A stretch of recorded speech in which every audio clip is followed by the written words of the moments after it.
In this video, we're going to talk about the number of zeros you can get from a quadratic equation. So we usually talk about quadratic equations in a variety of different forms: vertex form, factored form, and standard form. But the graphs and the number of zeros we can possibly get only really fall into a few different categories. So one, we could have no zeros,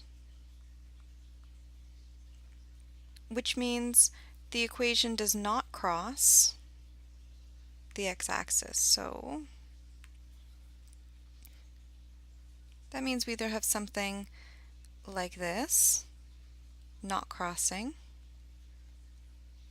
or like this, not crossing. So either it opens up and doesn't cross, or it opens down and doesn't cross.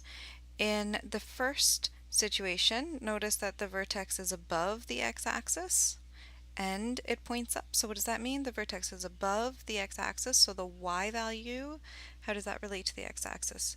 The y value is greater than 0, so the y value of the vertex is greater than 0, and it opens up. A value is greater than 0.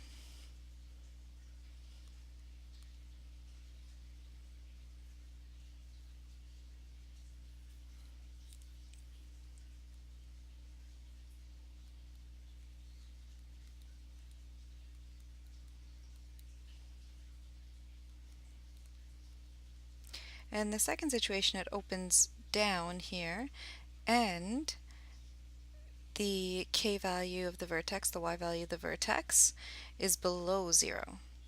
So the a value is less than 0, and the k value is also less than 0. So in that situation, we would have no zeros, no x-intercepts.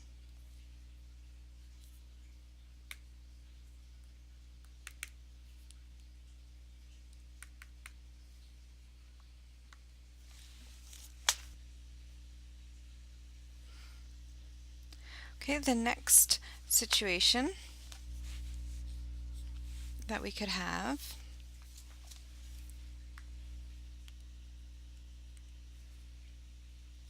could be 1, 0.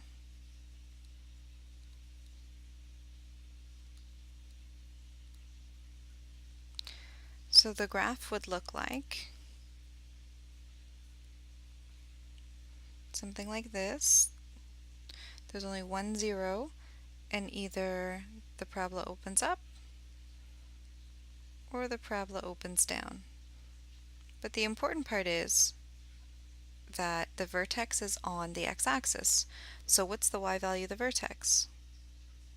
0. So in this situation, it doesn't matter whether a is greater than 0 or less than 0. So any case at all, so we don't even need to include it. If k is equal to 0, then automatically it means that we have 1, 0, one x-intercept. Okay, the next case that we can have is 2 zeros.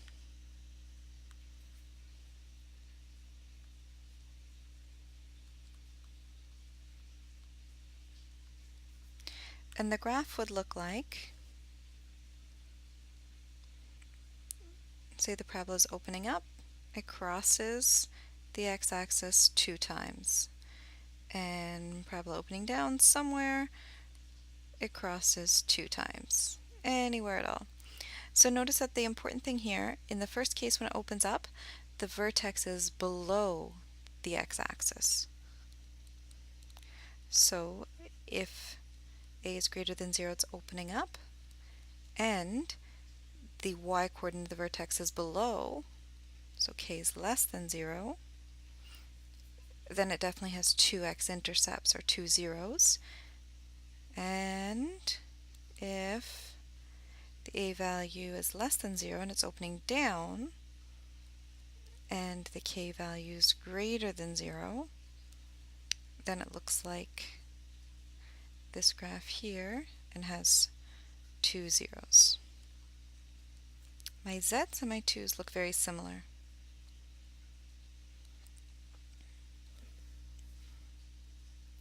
So that's what we get from vertex form.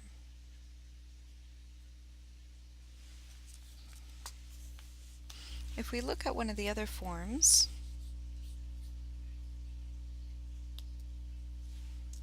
let's say factored form,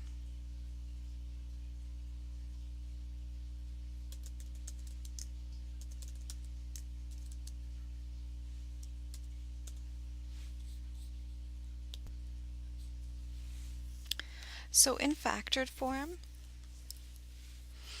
it looks something like y is equal to a x minus s times x minus t, and sort of the situation with the no zeros, there's no way to possibly write this in factored form with real numbers for s and t. It does not work.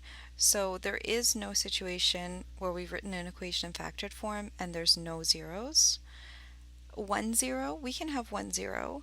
So in the case of this 1 0 situation,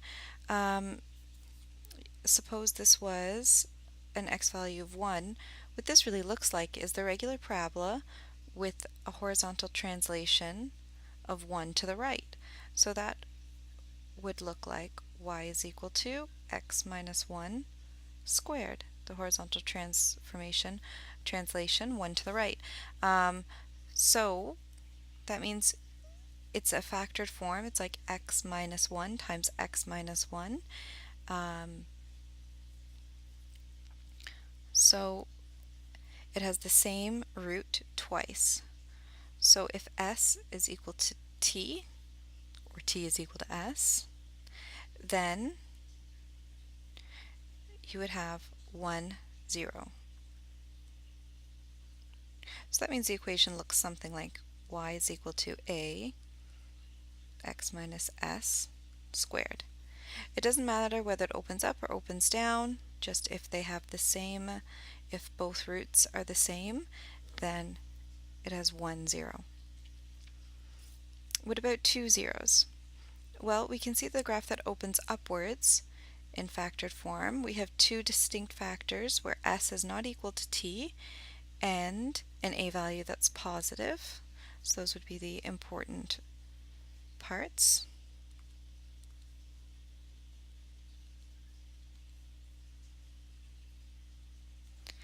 And in the other graph that's pointed downwards, we also have that s is not equal to t. So as long as s is not equal to t, we know that we have 2 zeros.